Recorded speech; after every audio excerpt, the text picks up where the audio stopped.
చూస్ country delight, live better. ఇప్పుడే country delight app ని download చేసుకోండి. ఆర్థిక ఉపేక్ష కాకుండా కేవలం ప్రజల యొక్క సంక్షేమాన్ని దృష్టిలో పెట్టుకొని సమాజ స్థాపన కోసం అందరూ కూడా కృషి చేయాలని చెప్పి ఈ సందర్భంగా తెలియజేస్తున్నాం. అలాగే మనం అధికారంకి వచ్చాం, అందరికీ సముచిత స్థానం ఇవ్వలేకపోవచ్చు. అంత మాత్రాన అలిగి కూర్చోడానికి వీలు లేదు. మనం ఏమాత్రం కూడా ఎమరపాటుతో ఉంటే కాలకేయుల్లాగా వాళ్ళు చూస్తున్నారు. గత 5 సంవత్సరాలుగా ఈ రాష్ట్రాన్ని దోచుకున్నటువంటి వారికి మనం బుద్ధి చెప్పాలి అంటే 2029కి మళ్ళీ మనం అధికారికి రావాల్సిన అవసరం ఉంది.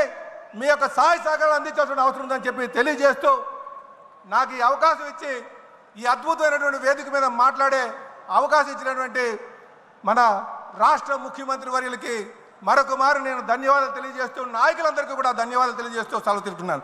జై తెలుగుదేశం. ఆర్థిక ఉపేక్ష కాకుండా కేవలం ప్రజల యొక్క సంక్షేమాన్ని దృష్టిలో పెట్టుకొని సమాజ స్థాపన కోసం అందరూ కూడా కృషి చేయాలని చెప్పి ఈ సందర్భంగా తెలియజేస్తున్నాం. అలాగే మనం అధికారంకి వచ్చాం, అందరికీ సముచిత స్థానం ఇవ్వలేకపోవచ్చు. అంత మాత్రాన అలిగి కూర్చోడానికి వీలు లేదు.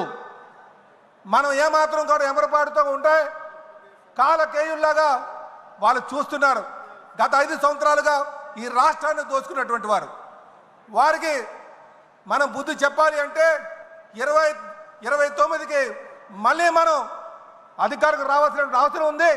మీ యొక్క సహాయ సహకారాలు అందించాల్సిన అవసరం ఉందని చెప్పి తెలియజేస్తూ నాకు ఈ అవకాశం ఇచ్చి ఈ అద్భుతమైనటువంటి వేదిక మీద మాట్లాడే అవకాశం ఇచ్చినటువంటి మన రాష్ట్ర ముఖ్యమంత్రి వర్యులకి మరొక మారు నేను ధన్యవాదాలు తెలియజేస్తూ, నాయకులందరికీ కూడా ధన్యవాదాలు తెలియజేస్తూ సెలవు తీసుకున్నాను.